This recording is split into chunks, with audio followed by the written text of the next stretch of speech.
seja bem-vindo ao podcast MG Familiar.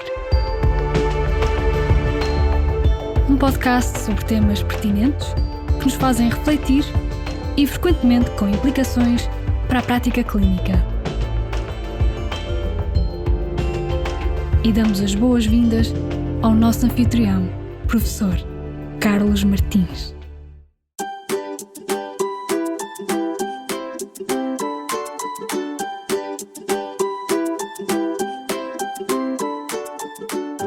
Olá, Sofia, como estás?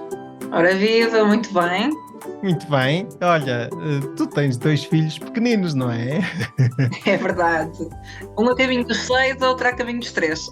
E então, conta-nos lá, como têm sido as tuas noites? Os teus filhos dão umas noites tranquilas ou nem por isso?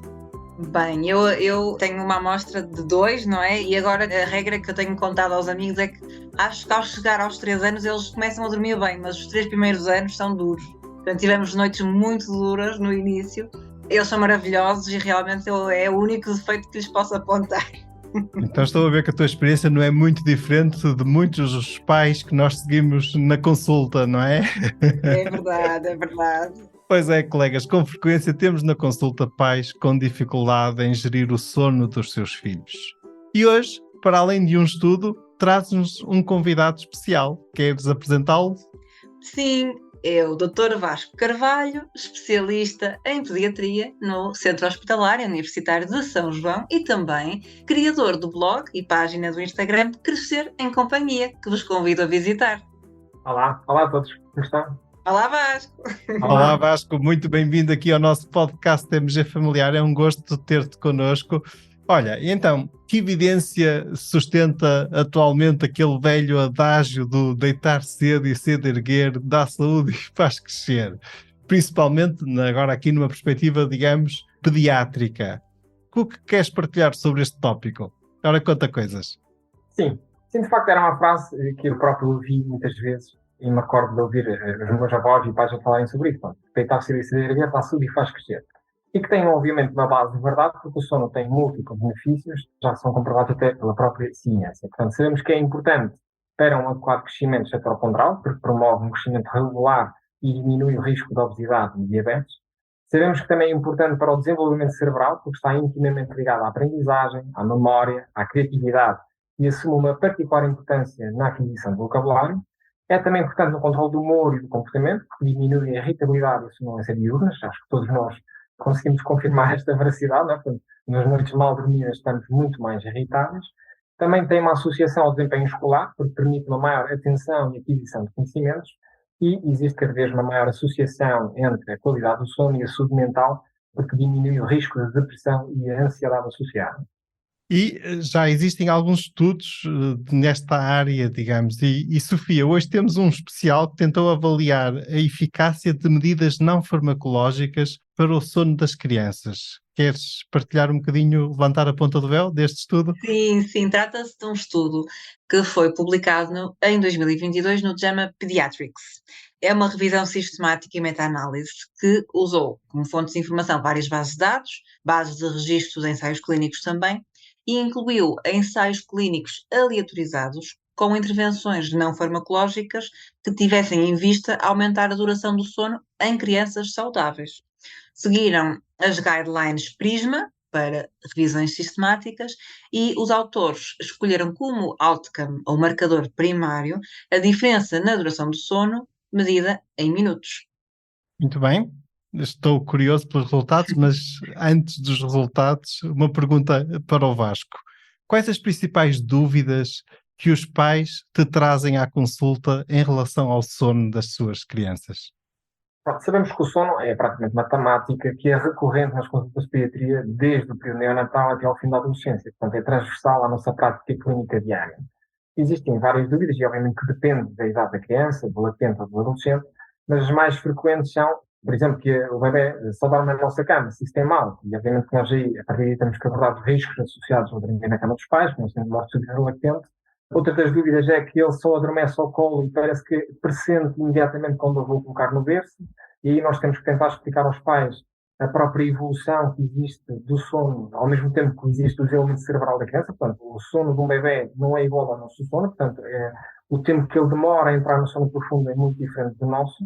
Depois também, muitas vezes perguntam-nos que ele, para além de sentir que eu vou deitar no berço, por exemplo, quando já são crianças, eu digo, olha, é hora de dormir, ele faz birras intermináveis, e isto aí é um bocadinho aquela dinâmica de perceber que nós praticamente estamos a dizer a uma criança que é para desligar o interruptor, né? Portanto, a criança está ali toda vivaça, quer brincar, quer continuar a estar com os pais, quer continuar a explorar o mundo, e nós dizemos, olha, agora acabou isso tudo e vais ter que ir para o teu quarto. Portanto, é tentar também perceber a normalidade desse acontecimento.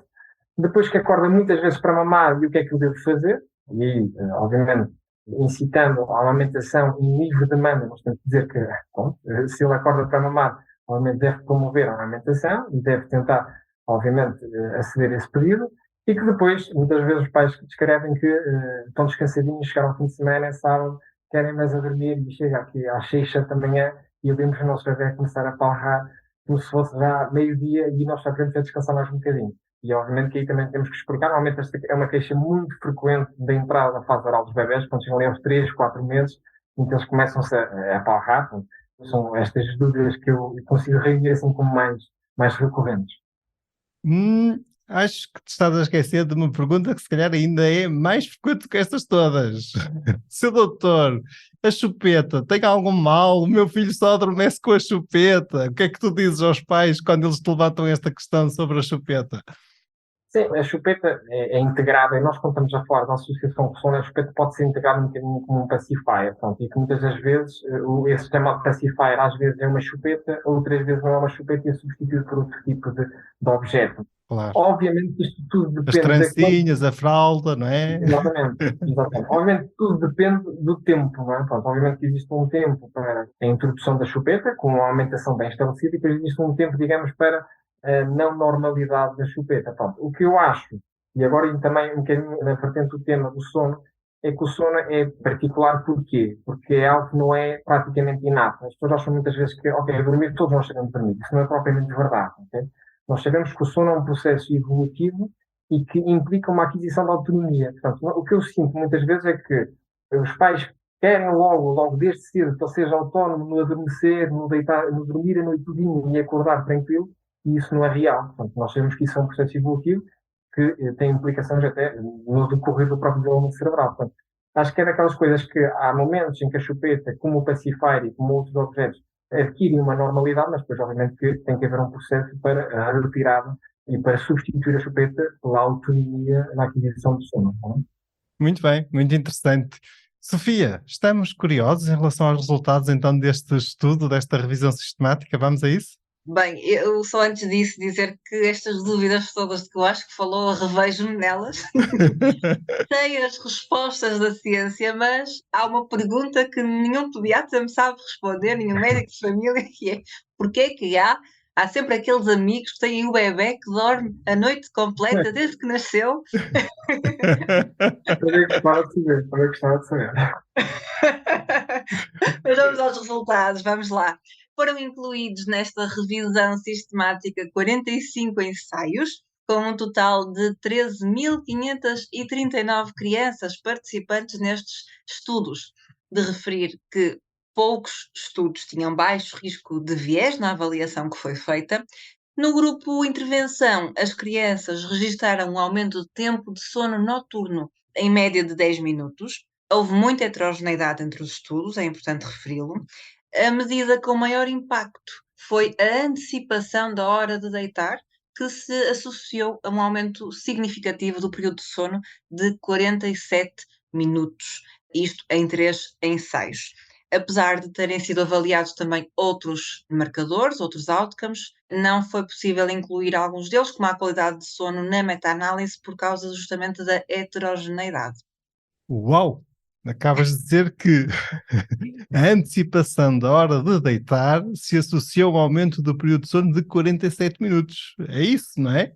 Sim, percebi bem. Verdade. Então, a antecipação da hora de deitar é deitar cedo. Exatamente. Sem a parte do cedo erguer, não é? O ditado dizia deitar cedo e cedo erguer dá saúde e faz crescer. Mas pelo menos o deitar cedo temos aqui evidência científica que demonstra que é uma medida simples, não farmacológica e eficaz. Vasco, ao olhar para estes resultados e até numa perspectiva de conselhos práticos, queres transmitir aqui algumas ideias? Sim, achei super interessante este estudo, até porque se baseia, e este outcome que nós temos de aumentar a quantidade de sono se baseia em algo relativamente simples de modificar. Pois. Porque eu lembro que quando era pai, eu olhava, às vezes começava a estudar, e na pediatria, na parte da floricultura, eu lia, eu tenho que modificar 10 coisas para conseguir 10 minutos, e eu ficava logo muito assustado.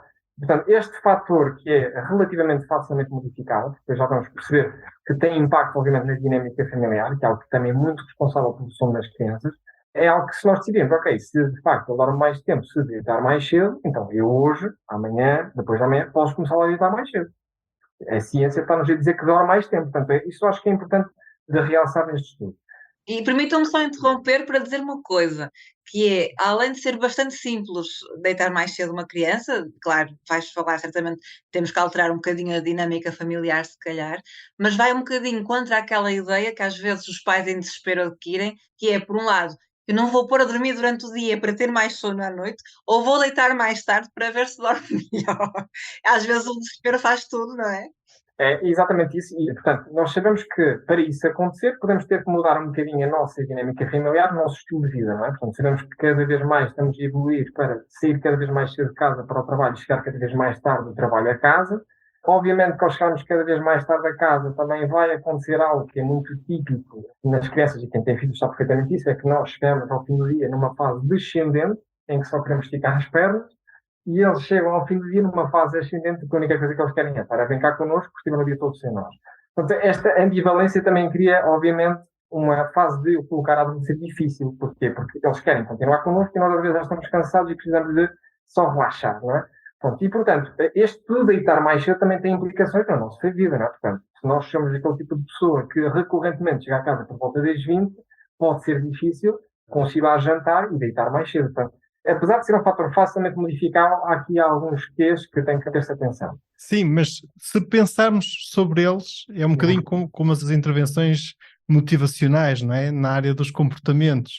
Se pensarmos sobre eles e se aconselharmos os nossos pais na consulta a refletir um pouco sobre esta dinâmica familiar, sobre o planeamento, por vezes as coisas ficam mais fáceis e tornam-se possíveis, não é? E nesse sentido eu acho que nós, enquanto pediatras, médicos de família, no nosso caso, alertando para esse planeamento e aconselhando, podemos ter aqui um papel proativo e até contribuir para uma melhor dinâmica familiar nesta área. Claro que sim, claro que sim.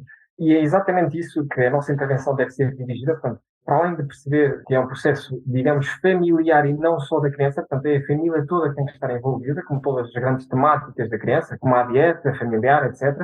É também perceber que é um processo que é dinâmico e que é evolutivo e que é individual. Portanto, aquilo que a Sofia disse, e é extremamente real. Eu tenho casos de pais que têm 2 filhos. O primeiro filho, eles dizem, doutor, o filho ia às rotinas todas, eu dava-lhe o banhinho, diminuía-lhe a luz, metia-lhe aquele tipo de barulho e ele dormia a noite toda. E depois, os mesmos pais têm o segundo filho e dizem, olha, doutor, eu dei-lhe o banhinho e a única coisa que o meu filho fazia era sair a correr pela porta fora a pingar água porque o banho o excitava imenso. Portanto, é também perceber que, por mais que uma pessoa tenha determinadas rotinas, essas rotinas não são universais. Porque se houvesse rotinas universais que funcionassem com todo o bebê e todas as crianças, praticamente não havia problemas só nas crianças, portanto não é real.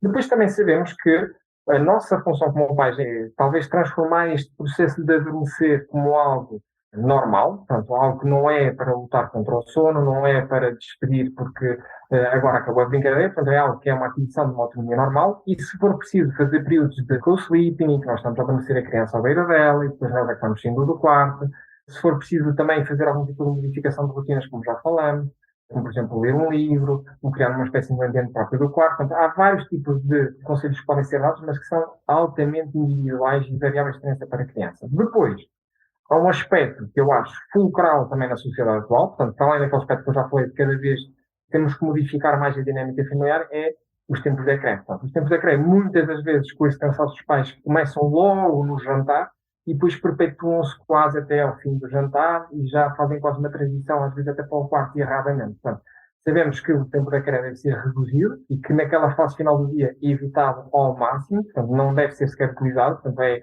é um anti-indutor do sono. Devemos também promover uma vida ativa, com evitar o sedentarismo, uma prática de atividade física diária. Portanto, estas todas boas práticas que muitas pessoas não pensam no sono, mas que têm de facto influência. Depois, nesta idade pré-escolar, a promoção da sesta. E isto vai exatamente também em contra o que diz a Sofia, que é, muitas vezes os pais pensam, isto é recorrente, doutor, eu às vezes, para ver se ele tem sono de noite, eu até durante o dia eu nem distraio tanto, eu até vou ali e depois eu às vezes, mesmo como pediatra, e pai, mete um bocado de emoção, porque eu quando tenho sono e estou mesmo cansado, tenho muita dificuldade em dormir. Portanto, sabes que é completamente errado. Quando uma criança quer ter a sua sesta, seja ela de manhã e à tarde, uma criança de 3 anos, é à vontade, não tem problema nenhum. Então, nós devemos E se for ao contrário, se os pais querem que a criança durma a sesta e a criança normalmente não quer dormir a sesta? Aí é completamente diferente. Mas e há dois parâmetros. Há a criança, até porque também é uma realidade comum, é a criança que não quer dormir, mas com alguma preparação até adormece, e há a criança que não quer dormir porque não precisa. Claro. Então, ou seja, isso também é variável. É só ter a percepção de que é promover. E temos que explicar que, no fundo, as duas coisas podem ser normais, não é? Exatamente, completamente normal. Aí há um problema que é muito comum, que é, por vezes, nas escolas, nos infantários, obrigarem as crianças que, por vezes, não são de dormir sesta, obrigá-las a estar ali presas e fechadas, e às vezes gera aí até algum desgosto por parte da criança em relação ao infantário e ao querer ir para o infantário, muitas vezes associado com esse problema dessa rotina. Sim. Não é? Interessante. Embora no colégio, por exemplo, no colégio do meu filho, só dormem a sesta até aos 3 anos inclusive. A partir dos 4 já não dormem. E por acaso eu acho que lhe faz um bocadinho de falta. Muito bem. Ainda há aqui uma outra vantagem para os pais, não é, Sofia? Pois sim, é porque, de facto, se nos conseguirmos orientar, reorganizar para deitar mais cedo as crianças, já vimos que há aqui evidência de que pode aumentar a duração do sono das crianças, com as vantagens para as crianças, mas também vantagem para os pais. Tempo extra para o casal, para cada um de nós, também merecemos. É verdade, é verdade. Caros colegas, deitar cedo dá saúde e faz crescer e faz bem aos filhos e faz bem aos pais. Sofia e Vasco, foi um gosto ter-vos connosco neste episódio do nosso podcast. Eu vou partilhar juntamente com este episódio, se o Vasco me der licença, também o link de acesso ao seu blog e ao seu perfil do Instagram, o Crescer em Companhia, e convido os colegas a visitar. E partilharei também o link de acesso ao estudo que aqui mencionamos. Sofia, Vasco, até uma próxima oportunidade. Até uma próxima. Muito obrigada. Obrigado. Beijinhos. Beijinhos. Caros colegas, fiquem bem, continuem bem. Até ao próximo episódio.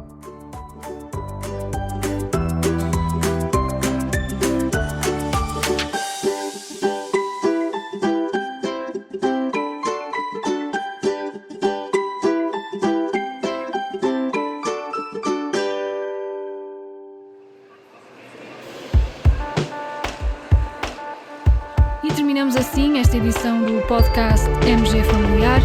Muito obrigada por nos ouvir. Se desejar completar a sua leitura, muitos dos conteúdos abordados neste podcast estão disponíveis em www.mgfamiliar.net. Até ao próximo episódio.